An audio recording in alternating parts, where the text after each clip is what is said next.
Welcome into the Lucas and Lucas podcast on a beautiful Thursday afternoon. We were delayed. We were going to do this earlier in the afternoon because Mike had to talk to Ty Jerome, but we were able to make it work. We are here. Aaron Rodgers spoke on the Pat McAfee Show, and I have a lot of thoughts. But first, Mike, Cavs are going to the playoffs. Things are looking bright. I can't wait for Sunday. They got the 7 o'clock game on Sunday, game one against either Miami or Atlanta. Those two play on Friday night.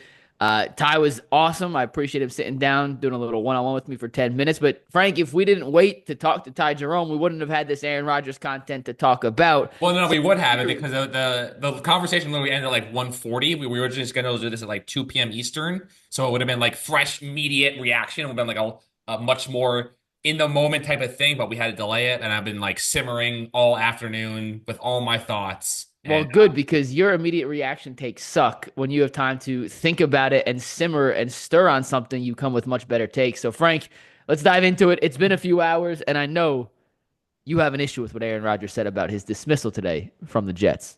so Aaron Rodgers went on McAfee and he spoke about his exit interview, as you said, with the Jets. And I wanted to play some of the interview that he had with Pat McAfee in about his interview with the Jets. Here, take a listen. I figured that when I flew across country on my own dime, that there was going to be a conversation. And the confusing thing to me and the strange thing was, when I went out there, I meet with the coach. We start talking. This is where his internet freezes. See, they don't want this. They don't want this out there. They don't want this out there. They don't want this out there right now. You're back. So where'd I leave you there? You meet with the coach. You meet with the coach. We start talking. He runs out of the room. I'm like, that's kind of strange. I was like, then he comes back with the GM. And I'm like, all right. So we sit down in the office. And I think we're going to have this long conversation. I've flown across the country. And 20 seconds in, he goes, literally, I'm talking to the GM about something. And he leans to the edge of his seat and goes, so you want to play football? I was like, yeah, I'm interested. And he said, we're going a different direction at quarterback. And I said, and I was kind of shocked. Now, not shocked because I didn't think that was a possibility. Listen, of course, they want to move on. That's totally fine. But shocked because I just flew across country. You could have told me this on the phone. If we weren't even going to have a conversation, and this is verbatim exactly how it happened. All right, we'll continue that in a second. But my first issue is he goes, why did you fly me cross country? You could have just said this over the phone. You know what this same comment Aaron Rodgers would have had if the Jets would have called him over the phone? They wouldn't have the decency to say it to my face. What a classless organization. I've given everything to this team, this franchise. I tore my Achilles. I had to go through a rigorous rehab. I tried to come back for them, but in less than a season. And the next year, obviously didn't go the way we wanted to, but I gave my everything, and they didn't have the decency to tell me in person. They had to do this over the phone. What a classless organization. I'm just disgusted by the way they handled that. So that was the first thing. Do you want to chime in about that at all? When you break up with somebody, you don't break up with someone via text. Like, you be a man about it. You invite them in. You have a face-to-face conversation. You don't have to go into every detail on why it didn't work. If you don't want to be with them, just simply state it. Hey, this didn't work out. I wish you the best of luck moving forward, but I want to go in a different direction with my life. I feel like it's the same thing applicable here with the quarterback. Yes, you can tell a guy you're going to cut him over the phone, and sure, it could save him a cross-country trip, but I also think there is a factor of doing it face-to-face, building that culture. That is how a new head coach is going to handle personnel decisions like this from here on out. So it's an inconvenience, but you know what? If that's a conversation Aaron Glenn wants to have in person, then it's a conversation Aaron Glenn should have in person. I agree with you. Aaron Rodgers would have spanned this whatever way the Jets handled it, or whatever way the Jets did it, he would have complained in the opposite. I agree with you on that. And if they would have done it the other way, where they would have talked to him for like 2 hours, like, what do you think about our players, about our coaching staff, about how our offense should look? They milk it for like 2 hours, and at the end, oh, by the way, we're going in a different direction. Then his tone would have been, they kept me there for 2 hours, hyping me up about this team, or the direction they're going, all of the offensive philosophies and ideas they have, and then at the end, they just told me they don't want me anymore. So this was clearly like a no-win situation for the Jets. And Rodgers was going to, as you said, was going to spin it no matter what. If the Jets would have done it over the phone, they couldn't even say it to my face. If they would have lectured him for 2 hours about the organizational philosophy. Like, you wasted my time. I've been sitting here. You've been talking about this. I feel like we're having a positive conversation. And you told me you don't want me anymore. Like, why can't you just tell me that off the bat? And I told him off the bat to not waste his time. And now he's complaining like that he wanted to chat more. Like, it's like so preposterous. I don't even know where to begin. It's so preposterous. Frank, when you get broken up with, the worst thing you could hear is, "It's not you, it's me. You're a great guy. You're a great person." It's happened to all of us. We've all been in that situation. It's much easier just to say, "Hey, Lucas, Mike, I don't want to be with you. Sorry, there's a door." And like, it sucks. Don't get me wrong, it's terrible, but it's so much easier just to accept the immediate fact than have your significant other, the person in this situation, the Jets coaching staff and front office, run you around in circles when the inevitable is coming. Just make it short, make it simple, make it sweet. That's what it sounds like Aaron Glenn and Joe, who's the new GM? Darren Muji. And what Darren, whatever his name is, did. So I actually give them a round of applause because I think that's the proper way to handle it, especially with a veteran and a guy of Aaron's status.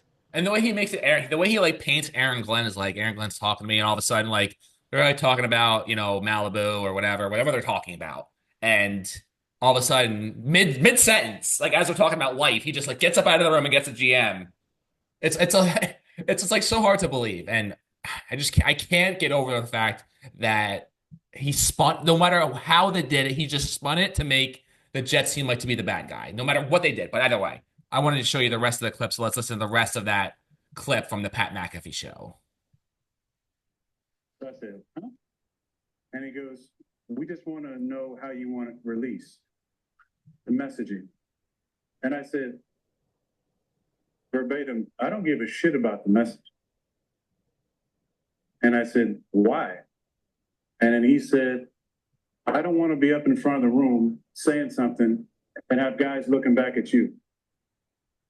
All right.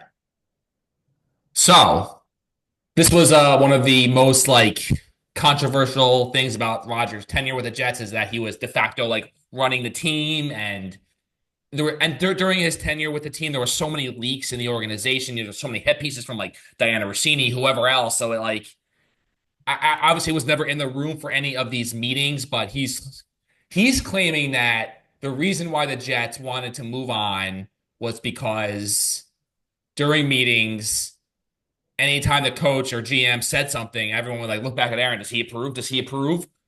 Do you believe? What is your sense about Rodgers' perception of the fear the Jets had with him, like sort of like basically battling ownership and management for who has actual say from the organization? I kind of believe that there was a power struggle. It shouldn't be. That's not how a team should be run, but that's what happens when you have a coach and then an interim coach who comes on and doesn't have the immediate success. You have a guy like Aaron Rodgers who has reached the pinnacle of the sport, four-time MVPs, won a Super Bowl. Younger guys are naturally going to look up to him and say, is that how you're supposed to do it? Is that the right way to prepare? Is this the right game plan we should have? When you're a new coach like Aaron Glenn coming in trying to establish a culture, having a guy like Aaron Rodgers could be your greatest ally or your greatest detriment. And it depends on the relationship between Glenn and Aaron Rodgers. They obviously didn't have one. Aaron Glenn wasn't interested in establishing one between himself and Aaron Rodgers, and I think that's a pretty easy decision. If you don't think Aaron Rodgers is going to buy into everything you want to do and the culture you want to set with your new organization and your new franchise, then it's a pretty easy decision to move on, even if the guy you're bringing in to replace him, Justin Fields, may not be the same caliber of quarterback. You know, as a new coach, you have to establish your principles as a football team, Frank, and you have to establish your brand of football. And if Aaron Rodgers, from all things that you have heard the last couple of seasons, playing against him in Green Bay, then when he went to New York and how that whole situation unfolded, if you don't believe and you don't think he's going to buy into what you want to do, you move on. It's black and white. There's no gray area here, Frank. I actually don't see any issue with Aaron Glenn doing this if that's what he truly believed. And from Aaron's standpoint, I don't think he's in the wrong either if the young guys are naturally looking back to him. He's in a leadership role. He should be a guy they look up to, but he can't overstep his boundaries and go against the head coach and the rest of the coaching staff. It's a fine line in that regard, but I have no issue with Aaron Glenn here. It's almost like, is Glenn really that scared of Rodgers? Like you're you got to go in there with like you can't be playing scared, I think. And he's like, oh, I'm scared that, the guys are gonna look at you as the guy who's running the team and not me. So I don't know. Obviously, Rodgers can say whatever he wants, and Aaron Glenn, whenever he has his press conference, will be asked about that, and he'll probably refute it. So, like, in the grand scheme of things, who do you believe? Probably not Aaron Rodgers. But if we're taking Rodgers for his word, which you'd be silly to do, Rodgers was essentially, I mean, he basically essentially called all the shots. I mean, he bought Randall Cobb, he brought Alan Lazard in. He Yeah. he bought And you can't do that if you're a new coach. there was he brought Devontae Adams? yeah, he orchestrated Devontae, just cost the Jets, prime draft pick. There was who I'm just trying to think of Nathaniel Hackett. He was all behind the brains behind Nathaniel Hackett, who was an atrocious offensive coach. So like his fingerprints were all over the organization. Whether I mean, is he so delusional that he doesn't like see that? Maybe from his standpoint, though, I'm like trying to give Rodgers the benefit of the doubt here, but I'm Well, having, it's like LeBron when he goes into GM LeBron mode and he pays Tristan Thompson and J.R. Smith and Amon Shumpert and Channing Frye, all his guys in Cleveland, and those guys get old and they're not worth the contract, and he's looking around like, where's the help? Well, LeBron, the part of the reason there's no help is we paid all the guys that you wanted us to pay. And GM LeBron is not the player LeBron is. And GM Aaron Rodgers is clearly not the player Aaron Rodgers was. And you can make up for a lot of that when you're still a top 2, 3 quarterback in football. Aaron Rodgers is not a top 2, 3 quarterback in football anymore. He still has a chance to be good when he's healthy. He's not bad by any means, but he's not the same MVP caliber player he was a decade ago in Green Bay. And when you're not that player, Frank, you shouldn't have that much power. I'm just being honest. Like, you should not have the ability to hire your own offensive coordinator and bring along all your buddies and force the team to trade for Devontae Adams when they already brought in 2 receivers that you handpicked in the offseason on top of Garrett Wilson, who's a top 10 receiver in football, in my opinion. So, once again, I can't believe I'm siding here with the Jets, but I'm choosing the Jets more often than not than Aaron Rodgers in this situation.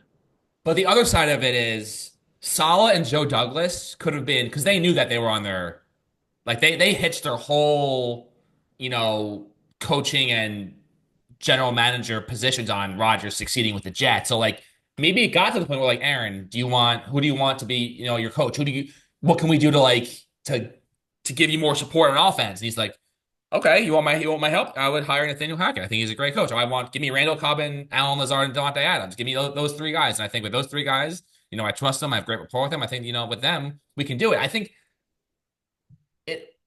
while it's easy to be like, oh, Roger was calling all the shots and, he was dictating everything the organization did and he went behind everyone's back and, was calling everything and making all the decisions. And there's also the other side of it where Douglas and Saleh are of the mindset like, crap, like we may as well just give Aaron whatever he wants here because he's our best hope of keeping our job. And yeah, it's fair. But like, so that's the way, and like Rodgers, based on his reputation, it's easy to be like him wanting to be that dictator. But I also see it from the standpoint of he didn't want all of that power, and the Jets, because of their desperation and how horrific they've been for going up on 2 decades at this point, that they're like, Aaron, make the decisions for us because we know that we're screwed if we don't win, and we want you to help us, and we'll do whatever you want us to do to try to build a winner. So I do see it from that standpoint. But let's finish the rest of the clip, and then we continue with the rest of the show.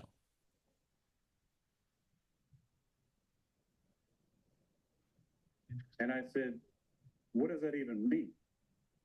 Are you assuming that I would be in the back of the room during a team meeting undermining what you're saying? I said, you don't know me. And he said, you don't know me. And then I said, exactly, which is why I flew across the country to have a face-to-face meeting with you to talk about my experience with the Jets and to hear your vision for the team. 20 seconds in. What I thought was going to be a couple-hour meeting turned into like a 15-minute meeting, and I walked out of there. But So at that moment, that was a strange meeting for sure. There was no me pleading like, please have me on the team. No, I don't know. I don't want any part of that. It was already a debacle. All right. So, I'll stop the share. So we're good there. So it basically what he's describing it then, it's like, I've never broken up with someone like that. I don't know if you have, but it sounds like, you go out there, you break up with someone and there's never a happy way to do it. It's something you just have to do. And the other person's going to be upset no matter what. And that's just sort of the way it seems like Rodgers felt about the whole situation.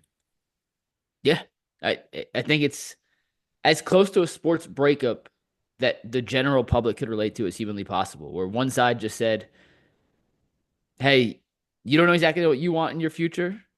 I don't know what I want, but I know it's not this. We're gonna go a different direction. I'm gonna find someone who makes me happy in real life in football sense. It's a next quarterback. You put up with a lot for players who are worth the headache. And the better you are, the more you get away with. And Deshaun Watson would never have been signed and traded and got that contract if he was just a mid-tier quarterback when the allegations came out. But because he was considered one of the best in the league, you put up and you turn a blind eye to a lot of ugly things. Aaron Rodgers was able to get away with certain things. Not comparing him to Deshaun Watson, that like nothing of that ilk, but you know, control freak, wanted certain guys, didn't get along with coaches. I mean, him and Mike McCarthy had a sour ending. Him and Matt LaFleur had a sour ending. Him and Nathaniel Hackett, Robert Saleh, and then Jeff Ulbrich all had sour endings. Aaron Glenn didn't even want to give it a chance, which says something about Aaron Rodgers. And it is what it is, Frank. You got Justin Fields now, and I'm hoping you can put Aaron Rodgers in your past. Yeah, listen. I think the Jets made 100%. I get why they made. All right, so here's where I stand on Aaron Rodgers. Let me restart. So I do believe Rodgers would have given the Jets the best chance to win next season. If they would have ran it back with Garrett Wilson, Devontae Adams, Aaron Rodgers, a prime draft pick to either drafted Tyler Warren or another offensive lineman or, something along those lines. Plus, the Breece Hall and then, a better defensive performance. Like, I do believe the Jets would have been a lot more competitive than they will be next year when they have Justin Fields competing against, Josh Allen, who's going to rule the division for the next decade, and plus the Dolphins and the improved Patriots. So, but on the other side of it, I completely understand why you want to break off with this guy. He's gonna be 41. Like, he's nothing but headaches. He's a disaster to have on your team. The McAfee interviews are a huge distraction, whether the Jets want to admit that or not. Like, there's always all this unnecessary drama and headlines, and there is, I think, a sense of truth to anytime a coach says something about the way the team should be run, and Rodgers is in the room, they're like looking around at him to see how he's taking it, because if he doesn't like something, then he's going to comment on it, and then it's going to blow up and whatnot. So I completely understand. And in the grand scheme of things, the Jets are probably making the right decision, and the juice with Aaron Rodgers at this stage of his career is not worth the squeeze. 10 years ago, you put up with whatever he does, whatever he wants to do. But at this stage of his career, the juice is just not worth the squeeze. But the most interesting thing, honestly, that aside from that, which fired me up a little bit, was the fact that the Steelers basically have no choice but to draft a quarterback now. And they might even have to trade up to do it. And the Shedeur Sanders thing is fascinating because he's not attending the draft, which for a guy who has, such confidence and he said from the get-go he wasn't going to the draft. All right, either way. So I'm fascinated to see how the Steelers play this, because they're in a position now where they have to draft. I mean, they have Mason Rudolph on the roster, and I don't know who else. They lost Russell Wilson, they lost Justin Fields, but they're going to have to, if they want, I mean, unless Shedeur falls to like 21, which is where the Steelers are picking, I don't know if that's the move they're going to make, but I do believe this. I believe Pittsburgh is the absolute perfect landing spot for Shedeur Sanders, because they have a great allotment of receivers. They have DK Metcalf, they have George Pickens, and they have the previous tight end from Penn State. I'm blanking on his name at the moment. Pat Freiermuth, and they have a great rushing attack with Najee Harris. So, the pieces are there. No, not Najee's in LA. They got Jaylen Warren. All right, Jaylen Warren is really good. Sorry. But either way, yeah, it's a good fit. Good fit for Shedeur. Great situation, great defense, great situation for him to go in and succeed right away. And if that's the way it ends up working out for Shedeur, that is perfect. But the Steelers are, because Rodgers isn't making a decision. Like, if you heard him the rest of that interview, he has no idea what he's doing. He obviously has something going on in his personal life. So I don't know. I'm not going to speculate on what that could be, but he's clearly in no rush to make a decision. And the draft is a week from the tipping, literally 1 week from now, Thursday at this time next week. He is the Steelers are going to be making a draft pick, and I guarantee Rodgers is just, based on what he said, if you're the Steelers, you'd be a fool to wait for Aaron Rodgers. So they're clearly going to draft a quarterback, and curious to see who it's going to be. Yeah, Shedeur makes a lot of sense. I've heard a ton of Jackson Dart rumors to Pittsburgh as well. It seems like everyone regardless of whether you're Ryan Wilson, who works with you, Frank, or Todd McShay, or Dane Brugler, any of these draft guys, it's Cam Ward as the top quarterback, and then 2, 3, 4, and 5 are all about preference. There doesn't seem to be any guy who has established himself as the surefire second quarterback in this draft. The Browns, the Giants, the Steelers, all in the market for these guys. Wouldn't be surprised to see a team try to get ahead of Pittsburgh. Cleveland, certainly a possibility to get the guy they want before Pittsburgh's on the clock, because I think Pittsburgh could very well be in the market for a quarterback, like you mentioned. But yeah, if you're Aaron Rodgers and you're a Steelers fan, like, you're out of options. But I don't even know if I like Aaron Rodgers as an option anymore. If he wanted to be there, he would have signed already. And I'm not quite sure what the holdup is, other than he likes to be in the spotlight. He likes when people are talking about him, and he's going to continue to be talked about until he signs with the team. hang on, because in the interview he literally said like everyone thinks I'm at this attention whore, but literally no one's heard from him in 3 months. He hasn't said a dime or a word or a peep since the season ended in January. It doesn't mean he doesn't like people talking about him.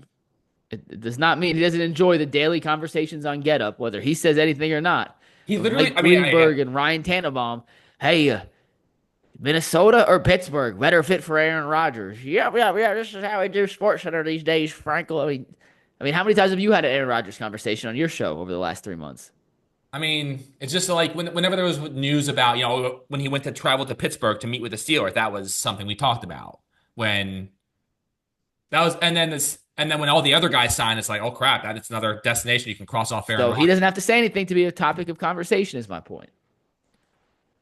Yeah, I mean, I guess in the grand scheme of things, he's an attention whore. But I did, I had a scary dream last night. So I was producing the NFL draft, which I'm going to be doing in 1 week from this podcast for CBS Sports HQ, and I had a dream that neither Cam Ward, Travis Hunter,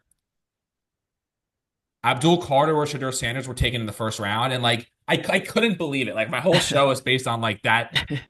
Cam going number 1, and like the Titans ended up taking some no-name defensive tackle from Rutgers, and the Jets like had 3 different chances in the first round to take Travis Hunter. They traded back each time. Like I wanted to like run through a glass wall. I was like so angry. That's hysterical. It was not fun, but I'm trying to think. Is there anything else I want to talk about the NFL draft? So Ashton Genty, His letter was awesome. In the Players Tribune to GMs. Awesome. Oh, you liked it? I loved it. I thought it was unnecessary. Like you shouldn't feel that. I guess you can. Maybe you view it as confidence in yourself, but like you don't need to say out to the world like how valuable running backs are. We saw what Saquon did, and he's making that comparison. I thought it was a little. But look at all the interviews that guys like Travis Hunter and Shedeur and the media attention they're getting. I mean, Genty could have been a Heisman winner, had one of the best seasons in college football history, and he's going to be a top 10 pick, but he's kind of an afterthought in the draft. Are you sure about that? I'd be surprised if he falls past Chicago, yeah. I mean, sure, no, but I would bet on the under. If it was 10.5, I'd bet he's a top 10 pick as opposed to falling out. And it wasn't like he said, you'd be stupid not to draft me. He ended it with, this is tackle football. You guys should draft a guy who nobody can tackle. Like I thought it was a clever little finishing line. Listen, I'm all for players showing off their personalities. I wish more guys did interviews. I interviewed Ty Jerome today, Frank. I've been trying to set this up for like 6 weeks, and for 100 different reasons, it got pushed back and pushed back. And I sat down with Ty. We did a story on his float game and how he kind of created this part of his game that had lost its way in the NBA. And being able to show his personality in a TV interview that we're not going to clip up, we're going to run it in full, just put a little B-roll over the top. It lets you become a little more familiar with the person under the helmet or the person behind the jersey. And I like that. I like knowing about the person, not just the player. So I wish more guys would write Player Tribune articles, or more guys would do interviews with CBS HQ or the Ultimate Cleveland Sports Show or whatever. Because it's one thing to be a great player. It's another thing to like a guy. Like if you like a guy and he's on your team and you like what he stands for off the field, it's a lot easier to root for him. So I did he need to do it? No. I'm never going to criticize a guy for going out and sharing a little bit of, because did you ever hear Ashton Genty do an interview before that? Like, have you ever heard Ashton Genty talk? I mean, Boise State played a ton of games on like CBS Sports Network, and he would basically be the post game interview in every single game. So I've heard him talk. Okay, so you have. I cannot tell you Ashton Genty's voice. Like, I think I heard him at the Heisman ceremony, but that was about it. So like, I don't know. I like to know he's got a little sense of humor to him. and he's All right. willing to put it out there. So I don't know. I had no issue with it. All right, so that's fair. So it seems like the draft is going to be number one's going to be Cam Ward to the Titans. Number two is going to be Travis Hunter to the Browns. And the Hunter thing is fascinating because in terms of fantasy football, like if they were playing him every down on offense, like I think he's going to be a stud on offense. So Cleveland wants to use him as a receiver first. Andrew Berry made that clear, and he made it clear again this morning at his final pre-draft press conference. They said, we view Travis Hunter as an offensive player first who can also play defense, not vice versa. He's going to play offense in Cleveland, Frank, and he is going to be. But there is a question of like how much is he gonna be an every down guy? Is he gonna be just on third down first? Like what in terms of like how much percentage of the snaps he gets? That's what makes the fantasy angle of it so fascinating because it's so much unknown because we haven't really seen anything like this in the history of the league. You want my guess? Based Sure. on tendencies in the past, they usually play about 70% of offensive snaps and about 25% of defensive snaps. But I feel like I don't know. We can get. I mean, we can argue about this forever. But I feel like defensively, you got to have some continuity, and if you're rotating, guys that only play 20%, that's gonna be such a focal point of the defense. In See, and out. Tyvis, who played in the NFL, disagreed. Tyvis said because offense, you have to know all the intricacies of the play, whether it's a run play, where are you blocking, are you going in motion, all the calls. Defense, and especially when you play cornerback on the perimeter, you just need to know what the safety's doing. And if your safety's in cover 3, cover 2, it's man-to-man, do you have help? That's a one-on-one communication. Safety to cornerback. Travis, you go cover this guy. Whether it's just third down. I mean, I think it'll mostly be third downs and obvious passing situations where he plays. I don't think he'll be in a ton of running plays. But Tyvis, who I can't speak on this because I didn't play in the NFL. I never played defensive back a snap in my life. But Tyvis said he thinks it'd be easier to play offense and then fill in on defense as opposed to being a full-time defensive player, Frank, and then trying to just go in for a couple of gadget plays where the offense is going to know Travis is in. What's the reason? Yeah, I can see that. And then at 3, the Giants are going to take Abdul Carter, unless Right they, pick. huh? It's the right pick. Well, unless they pull a rabbit of their hat and take Shador, which would be hilarious. No, But please don't. I think Please Shador don't. ends up with the Pittsburgh Steelers. As for Major League Baseball, Juan Soto makes over $320,000 per game, which is a lot of money, which is pretty insane. And on Wednesday against the Twins, he went 0 for 5 with 3 strikeouts. The day before that, or the 2 days before that, he had a quote in the New York Post saying that in terms of the way he's being pitched, he goes, "It's definitely different. I had the best hitter behind me in baseball," referring to Aaron Judge, and this year I don't. And it basically just completely tortured the entire Met fan base. And I will say, I get so much joy out of Soto struggling and the Mets fans' frustrations with Soto's comments. But deep down, like as satisfying as it is to see him struggle, and I can't wait to boo the living crap out of him at Yankee Stadium in just under a month or just over a month. I think it's May 17th or 16th, whatever it is.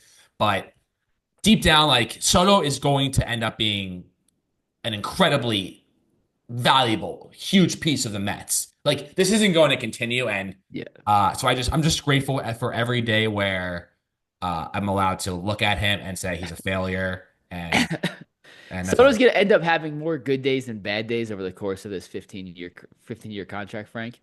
But in the immediate aftermath, because it's going to get easier and easier with time. In 6 years, it's going to suck that he's a Met, but it's like, all right, whatever. He's a Met. You're over it.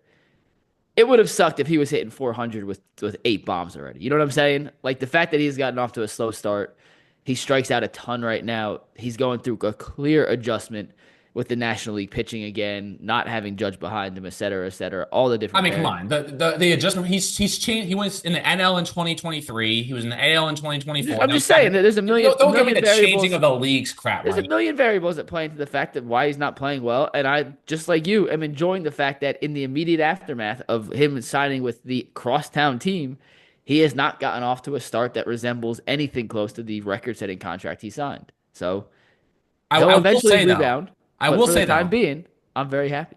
I will say he does not seem to be as joyful as he was last year. And listen, it's so early, and he could hit 10 home runs in the next 5 games, and everything will change. But I feel like last year he was smiling a lot more, embracing the crowd. He just seemed a lot more just happy with his situation. And I truly believe that he doesn't understand like the idea of saying no to the Yankees to go to the Mets is something so like astronomical in terms of like the way the Yankee fans like may perceive that.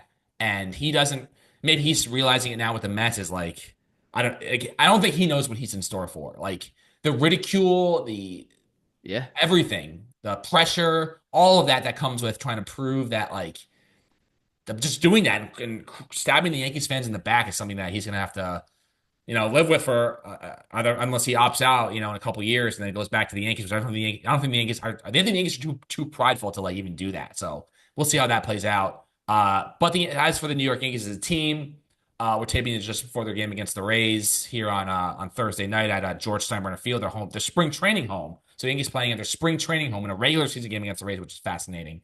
But and I'm going to jinx the living crap out of this. So I'm obviously happy that they swept the Royals, who I thought were a very good team. Cody Bellinger's catch to end the game on Wednesday was unbelievable. Off of that, I was like, crap.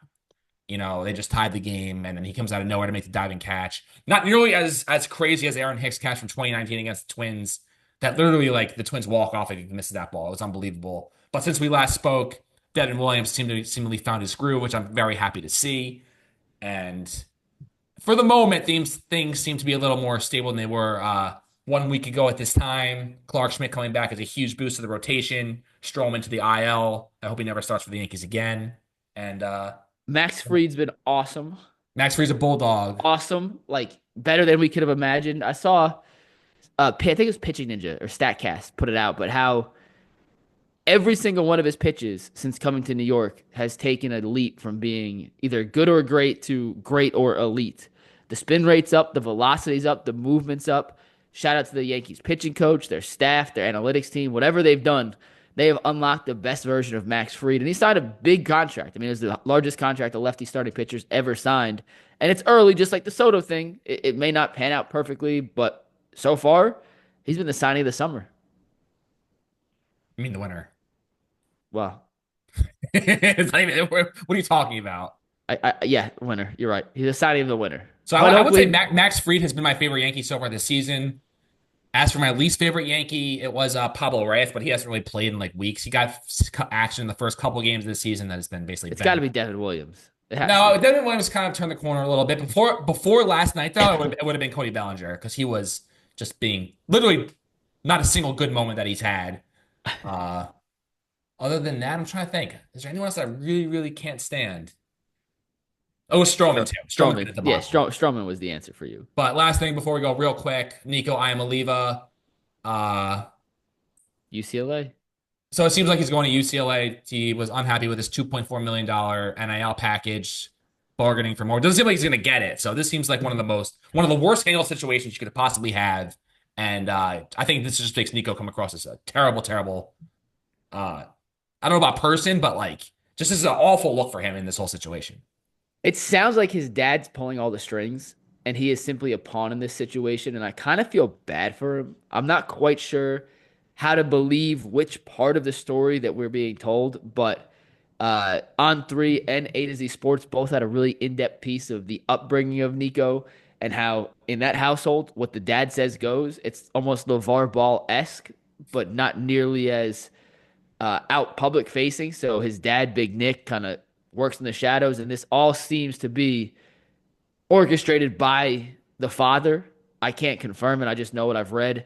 But if that's true, I kind of feel bad for Nico because he's getting put in the worst of worst possible situations and being cast in the worst of worst lights. And it may be something that he frankly has no say in, Frank. It sounds like this is simply his father pulling strings and him being a pawn. And if that's the case, I feel bad for a college kid who is going to have half the country completely against him now for the rest of his life.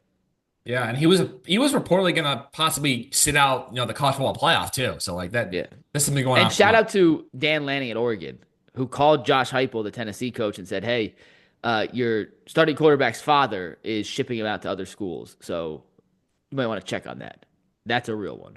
That will do it for this edition of the Lucas Podcast. We'll be back next week when the Cavs are in the playoffs against either the Heat or the Hawks. Peace.